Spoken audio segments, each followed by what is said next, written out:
nostra postazione da un film. Sì, volevo, visto che ho avuto Ayan. l'esperienza del grande giubileo dell'anno 2000. Ayan, hello po sa inyong lahat mga kapatid. Ayan, welcome po sa aking channel. Nandito po ulit ang inyong kaibigan si Kuya Daysan. Ayan, habang kami ay nanonood, katatapos lang ng Angelus ni Pope Leo the 14th. Ayan, kaya ayan, habang ako naman ay naghihiwa ng pinamiling karne sa supermarket. Ayan, sa video ito ay nais ko lang pong i-flex sa inyo kung paano ako nagmamanage ng basura, ng waste.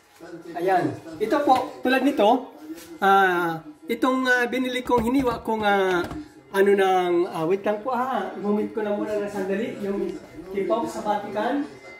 You know, umiikot si Pope sa Vatican. Ayan.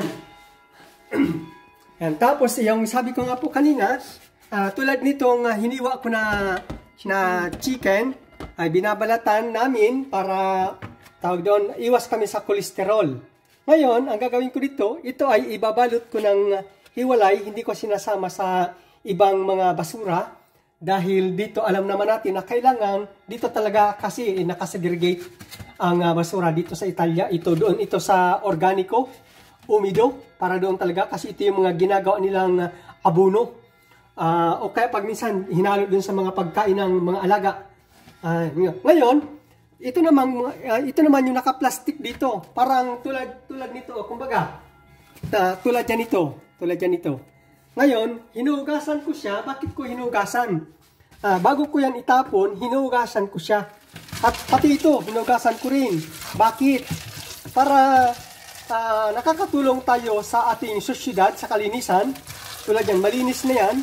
Kasi siyempre, ito ay, dahil nakabalot nga, amoy ng karne yan. Ngayon, pag hinugasan, unang-una, hindi mababawasan ang baho. Pangatlo, hindi masyadong dadapuin ng langaw. Ayan. Nagiging malinis ang kapaligiran. Although, alam natin, lalong-lalo na dito sa Italia, sa first world country na ito, ay mayroon dito talagang empleyado na talagang araw-araw ay nagkukolek ng mga basura. Pero magkaganon man, tayo din bilang mga netizen ay kailangan din tayong tumulong. Para tulad nito, yun nga po, kasi kung hindi tayo tutulong, ay pag tinapon natin ito sa basura, sa dami-dami nating nagtatapon, mangangamoy doon. Ayan. Tapos, bukod sa pangangamoy, magkakaroon ng mga langaw. Pag nagkaroon ng mga langaw, dadami yung bakterya. Ibig sabihin, pati ang malalanghap natin na hangin ay kumbaga poisonous na, mabaho na. Ayan, may sakit na. Ayan, kaya ayan, tulad nito, ilalagay ko na ito para sa mga plastic. Para sa mga plastic yan. Tapos siyempre iba naman yun para sa mga papel. Yan. Yan. Ganon ang aking tulong sa sosyedad kung paano ako mag-manage ng basura. Pag minsan naman mga kapatid, ang ginagawa ko naman, ito ay hinahaluan, ginagayat kaya ng maliliit, haluan ko ng lupa, haluan ko ng mga dahon na galing sa aking halaman dito sa terrace. Ayan. Ngayon, aantayin ko siya at least mga 4 to 5 months, magiging abono na siya.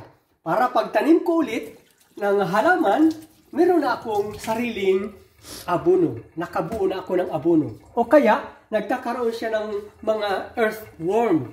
Alam natin na yung earthworms ay habang yon ay nagdudumi, yun ay nagiging vermicast. Ayan, fertilizer. Ayan po mga kapatid. Maraming salamat po sa inyong panunood sa aking video na ito. Kung paano ako nagmamanage ng basura sa aming tahanan bago ko itatapon. Mga kapatid, welcome ulit sa inyong kapatid, sa inyong kaibigan, si Kuya Daysan. At kung nagustuhan niyo po ang aking video na ito, please like and share, and please write your comment on the comment section below on this video. And please subscribe my channel, Kuya Daysan, At hit the notification bell all, para lagi kayong updated every time na mayroon akong panibagong upload na video. Maraming salamat po. Magkita po tayo muli sa susunod na video. Ayan, bago po natin i-end, itutok muna natin doon sandali habang nanonood kami ng TV. Ayan, nawala na. Okay. Maraming salamat po mga kapatid. Tapos na lang kasi inano na ng channel. Sayang. Okay. Okay. Bye-bye po sa lahat.